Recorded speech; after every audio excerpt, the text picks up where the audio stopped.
প্রিয় শিক্ষার্থীরা, অনলাইন ক্লাসে সবাইকে স্বাগতম। আজকে আমরা কাজ, শক্তি, ক্ষমতা অধ্যায়ের ৩ নম্বর ক্লাসে সবাই মনোযোগ দেব। তো দেখো, গত ক্লাসে আমরা শক্তি এবং বিভব শক্তি পর্যন্ত দেখেছিলাম। আজকে আমরা শক্তির যে আরেকটা প্রকারভেদ, সেটা গতিশক্তি। এই গতিশক্তির প্রকারভেদ নিয়ে, গতিশক্তির বিষয়গুলো নিয়ে আজকে আমরা পড়ব। দেখো, বোর্ডে দেখা যাচ্ছে গতিশক্তি কি। তো দেখো, আমরা বিভব শক্তিতে বলেছিলাম যে কোনো বস্তু তার স্বাভাবিক অবস্থা পরিবর্তন করে অন্য অবস্থায় উপনীত হলে, বস্তুটি যদি কাজ করার সামর্থ্য অর্জন করে, তবে আমরা বলবো যে বস্তুর মধ্যে যে শক্তিটা সঞ্চিত হয় সেটাই ছিল বিভব শক্তি। ঠিক আজকে আমরা গতিশক্তি সম্পর্কে জানব। দেখো, গতিশক্তিটা কি। ধরো একটা বস্তু, আমি একটা উদাহরণ দিই। ধরো একটা ট্রাক আস্তে আস্তে গতিশীল হয়ে একটা দেওয়ালে ধাক্কা দিল, দেওয়ালটা ভাঙলো না। ওই একই ট্রাক যদি এখন তার স্পিড বা বেগটা বাড়িয়ে সজোরে দেওয়ালে ধাক্কা দেয়, তখন কিন্তু আমরা দেখব দেওয়ালটা ভেঙে গেল। তার মানে দেখো, একই ট্রাক একবার দেওয়ালকে ভাঙতে পারলো, আরেকবার দেওয়ালকে ভাঙতে পারলো না। তার মানে আমরা কি বলবো, যে একটা ট্রাক, ওই ট্রাকটা যখন বেশি বেগে গতিশীল ছিল, তখন কিন্তু তার শক্তিটা বেশি ছিল, যার জন্য সে দেওয়ালটাকে ভেঙে দিতে পারছে। ঠিক সেই রকম, যে কোনো একটা বস্তু গতিশীল হলে, কোনো একটা বস্তু গতিশীল হলে সেটা কাজ করার যে সামর্থ্য অর্জন করে, তাকেই বলা হয় তার গতিশক্তি।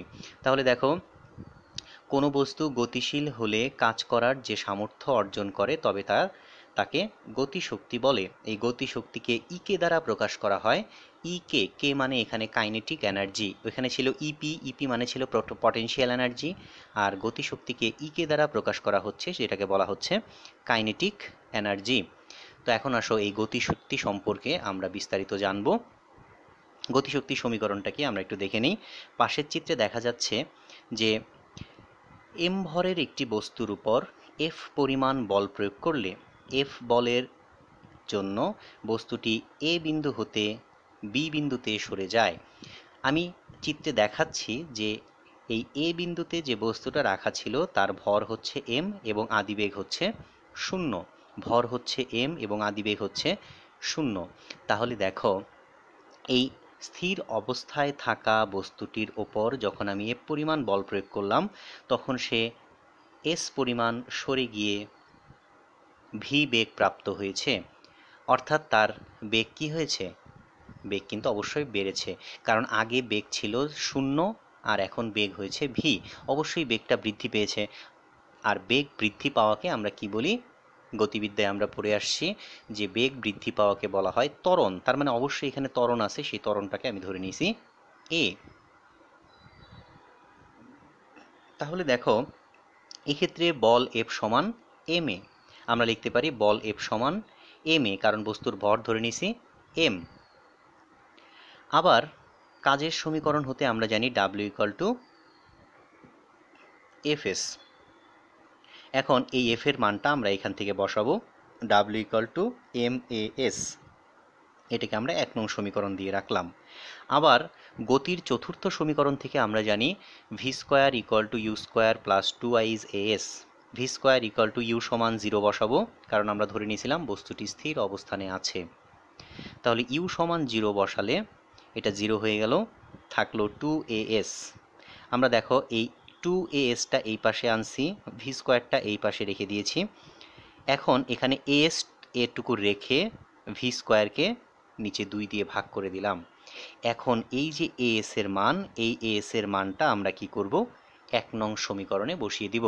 তাহলে 1 নং সমীকরণে বসিয়ে দিলে কি পাওয়া যাচ্ছে? ডাব্লিউ ইকুয়াল টু 1 নং সমীকরণে বসিয়ে দিলে কি পাওয়া যাচ্ছে? ডাব্লিউ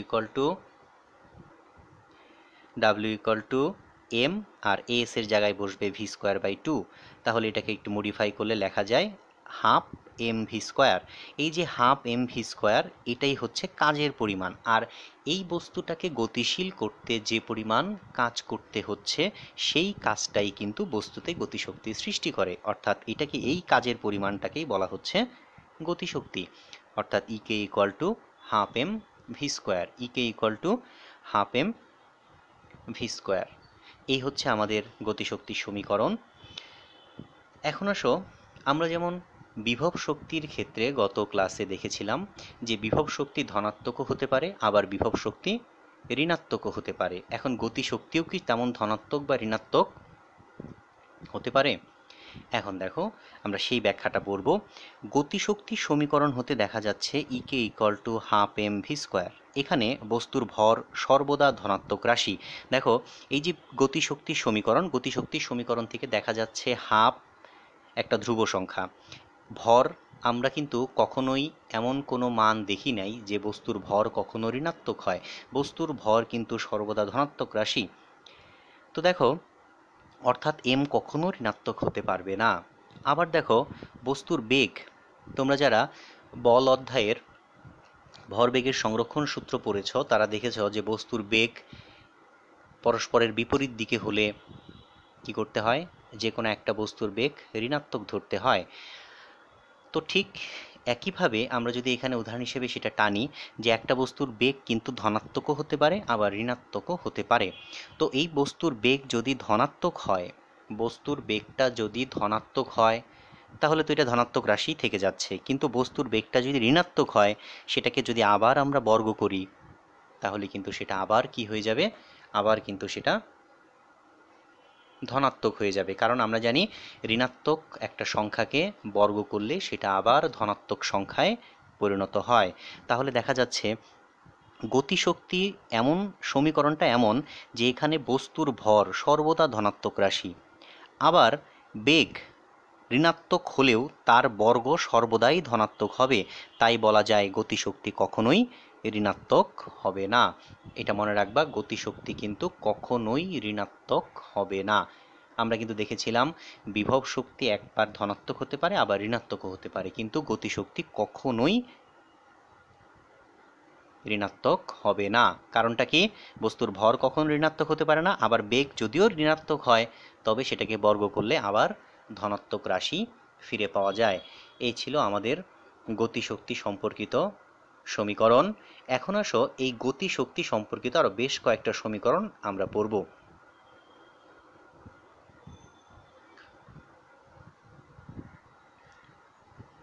এরপরে আমরা একটু লক্ষ্য করি,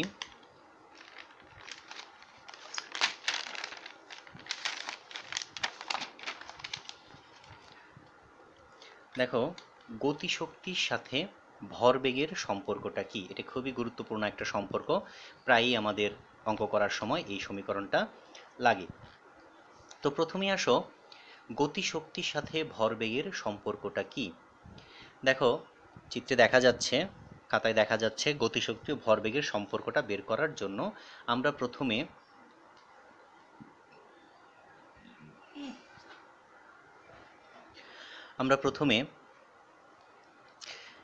জানি ভরবেগ কি, সেটা নিয়ে আমরা একটু প্রথমে আলোচনা করব। আমরা বল অধ্যায়ে ভরবেগ পড়ে আসছি। ভরবেগ ছিল কোনো বস্তুর ভর এবং বেগের গুণফলকে তার ভরবেগ বলে। আমরা জানি কোনো বস্তুর ভর এবং বেগের গুণফলকে তার ভরবেগ বলে। তো এই ভর এবং বেগের যে গুণফল, এটাই হচ্ছে ভরবেগ। আমি ধরে নিলাম এম ভরের একটি বস্তু ভি বেগে গতিশীল হয়েছে, তাহলে তার ভরবেগ হবে এম ইন্টু ভি। এটাকে আমরা 1 নং সমীকরণ দিয়ে রাখলাম।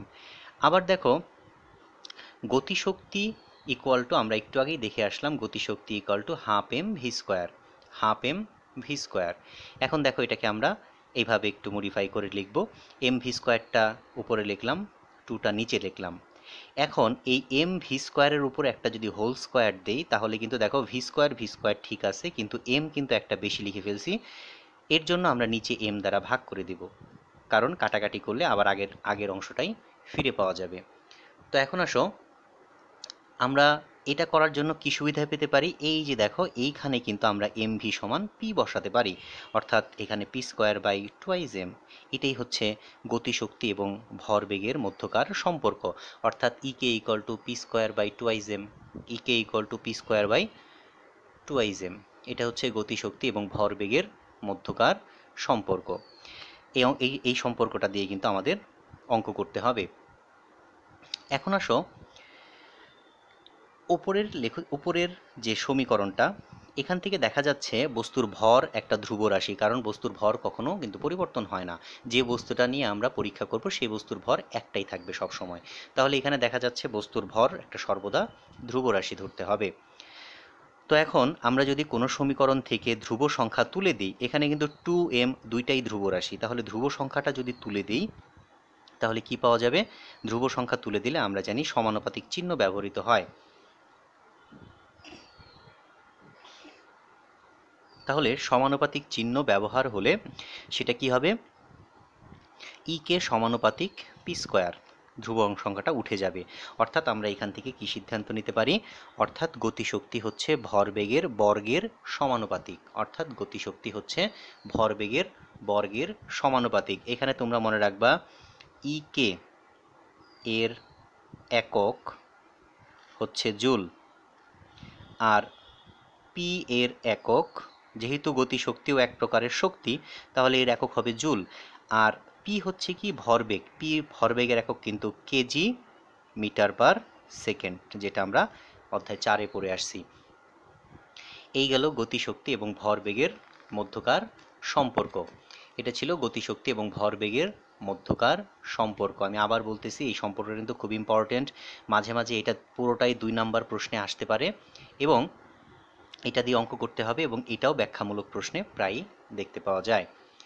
তো দেখো এখান থেকে আমরা আরেকটা ব্যাখ্যামূলক প্রশ্ন শিখলাম। এখন আসো এই E K equal to P square by twice M, E K equal to P square by twice M, এটা নিয়ে আমরা কি করব, এখান থেকে আরেকটা তত্ত্ব প্রতিপাদন করব। সেই তত্ত্বটা কি দেখি একটু।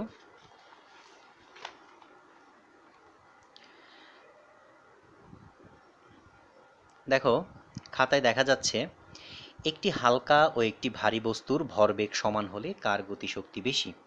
এটা আমরা ওই P square by twice M সমীকরণ দ্বারা প্রতিপাদন করতে পারি।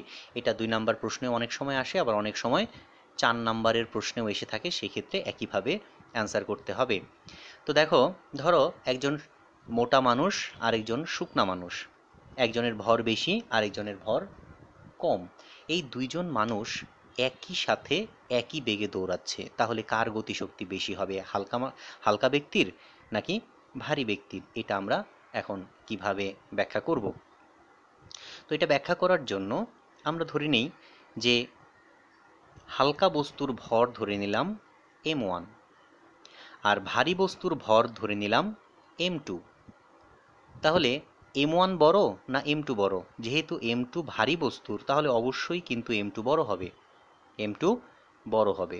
সুতরাং হালকা বস্তুর ভর m1 আর ভারী বস্তুর ভর হচ্ছে m2, তার মানে m2 is greater than m1। এখন আসো আমরা কিন্তু প্রশ্ন মতে ধরতে পারবো কি ভরবেগ কিন্তু দুইটার সমান, হালকা বস্তুরও যে ভরবেগ ভারী বস্তুরও সেই একই ভরবেগ। ভরবেগকে কি দ্বারা প্রকাশ করা হয়? পি দ্বারা। ভরবেগকে কি দ্বারা প্রকাশ করা হয়? পি দ্বারা। তাহলে দেখো এই হালকা বস্তুর যখন আমরা গতিশক্তি লিখব আর ভারী বস্তুর যখন গতিশক্তি সমীকরণটা লিখব, তখন কিন্তু আমরা দুটাতেই পি আর পি লিখব, P1 P2 লেখার কোনো দরকার নাই, কারণ প্রশ্নেই দেওয়া থাকবে ভরবেগ সমান। তো দেখো আমরা যদি এই আগে যে সম্পর্কটা আমরা প্রতিপাদন দেখালাম সেই সম্পর্ক থেকে যদি আমরা এখন হালকা বস্তুর গতিশক্তি সমীকরণ লিখি, দেখো এক্ষেত্রে কিন্তু সবসময় মাথায় রাখবা আমরা কিন্তু হালকা বস্তুটাকে 1 দিয়ে প্রকাশ করছি, এই জন্য এক্ষেত্রেও 1 দিয়ে প্রকাশ করতে হবে। এটা উল্টাপাল্টা করলে কিন্তু লাস্টে সমীকরণ মিলবে না। তো দেখো এখানে হালকা বস্তুর গতিশক্তি আমরা E1 সমান P square by twice m1, আর ভারী বস্তুর গতিশক্তি P square by twice m2। এখন এই দুটি সমীকরণের মধ্যে কে বড়, E1 বড় না E2 বড়? এটা প্রমাণ করার জন্য আমরা কি করব, এই দুইটাকে সমীকরণ নাম্বার দিয়ে 1 নং অঙ্ককে 2 নং দ্বারা ভাগ করব, অথবা 2 নংকে 1 নং দ্বারা ভাগ করব, যেটা আমাদের খুশি। তাহলে 1 ও 2 নং সমীকরণ যদি এখন তুলনা করি, ভাগ করলাম, দেখো এটা উপরে আর এইটা নিচে, তারপর এটাকে যদি আমি উল্টিয়ে দিই, গুণ করলে উল্টে যাবে, নিচেরটা উল্টে যাবে, উপরে চলে আসলো পি স্কোয়ার, নিচে চলে গেল। এখন দেখো এই পি স্কোয়ার কাটা যাবে, 2 কাটা যাবে, তাহলে উপরে থাকলো m2, নিচে থাকলো m1। এখন এখান থেকে আমাদের সিদ্ধান্ত নিতে হবে কে বড়, E1 বড় না E2 বড়। খেয়াল করে দেখো, যদি কখনো আমরা এই যে এই ধরনের ভগ্নাংশ দেখি x/y = 3/4, ভগ্নাংশের ক্ষেত্রে মনে রাখবা, যদি ডান পাশের ভগ্নাংশের নিচেরটা বড় হয়, তাহলে বাম পাশের ভগ্নাংশেও নিচের রাশিটা বড়। উপরের সংখ্যাটা ছোট হলে বাম পাশেও উপরের রাশিটা ছোট হবে। তাহলে দেখো তো, আমরা যেভাবে ধরে নিছি সেখানে কিন্তু m2টা ছিল বড়, তাহলে এই ক্ষেত্রে ডান পাশে উপরের সংখ্যাটা বড়, তার মানে বাম পাশে উপরের সংখ্যাটাই বড় হবে। অর্থাৎ দেখা যাচ্ছে m2 is greater than m1, এর জন্য E1 is greater than E2। আর E1টা কার ছিল? E1টা ছিল কিন্তু হালকা বস্তুর, অর্থাৎ দেখা যাচ্ছে হালকা বস্তুর গতিশক্তি বেশি, অর্থাৎ দেখা যাচ্ছে হালকা বস্তুর গতিশক্তি বেশি। এই ছিল আমাদের গতিশক্তি সম্পর্কিত ঘটনা।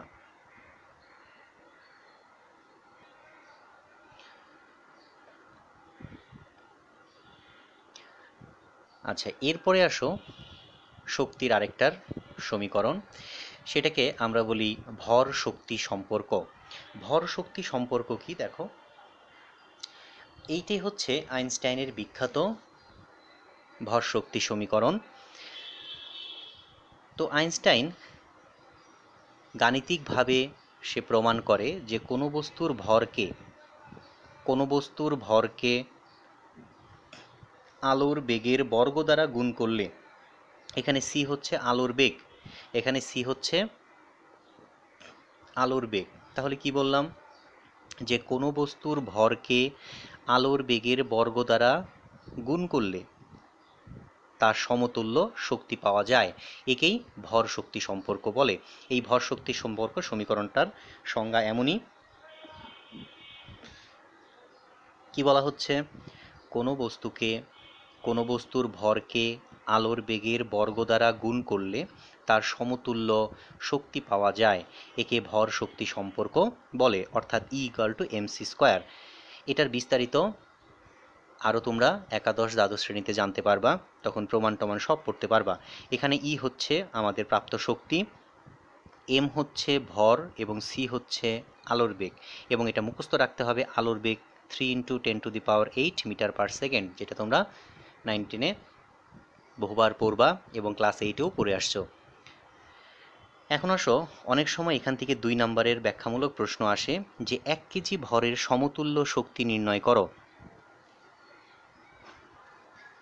এটা প্রায়ই খুব কমন একটা প্রশ্ন, অবজেক্টিভে তো প্রায়ই আসে। তো দেখো, 1 কেজি ভরের সমতুল্য শক্তি, 1 কেজি ভরের সমতুল্য শক্তি বের করার জন্য আমরা ভর শক্তি সমীকরণ ব্যবহার করব।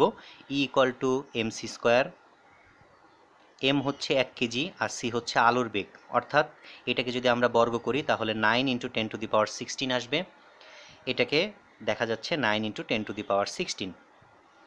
তো দেখো, এটা হচ্ছে জুল, অর্থাৎ 1 কেজি ভরের সমতুল্য শক্তি হচ্ছে 9 × 10⁻16 জুল। আমরা যদি জুলে পরিমাপ করি তাহলে এটা হচ্ছে 1 কেজি ভরের সমতুল্য শক্তি।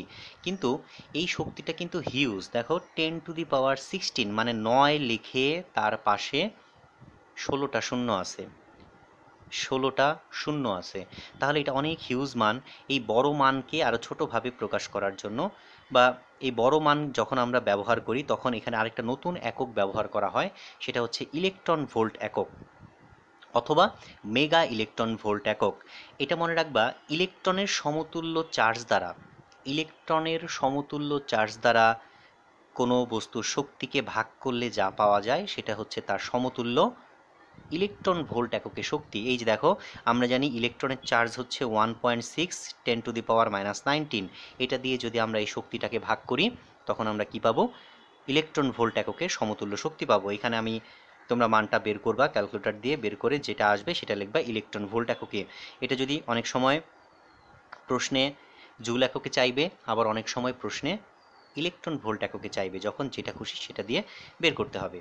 এখন আসো শক্তির এসআই একক হচ্ছে জুল, অন্য অন্য একক হচ্ছে ইলেকট্রন ভোল্ট। ইলেকট্রন ভোল্ট কি দেখলাম, 1 ইলেকট্রন ভোল্ট সমান 1.6 10⁻⁹ জুল। আর মেগা ইলেকট্রন ভোল্ট হচ্ছে 1 MeV, এম বড় হাতের, ই ছোট হাতের, ভি বড় হাতের, MeV। এই 1 mega electron volt equal to মনে রাখবা 10⁶ ইলেকট্রন ভোল্ট। তো আমরা এইভাবে ভর শক্তি সম্পর্ক সমীকরণ ব্যবহার করব এবং এখান থেকে মানগুলো বের করব। তো আজকে এই পর্যন্তই থাকবে, পরের ক্লাসে আবার তোমাদের সাথে কথা হবে নতুন বিষয় নিয়ে।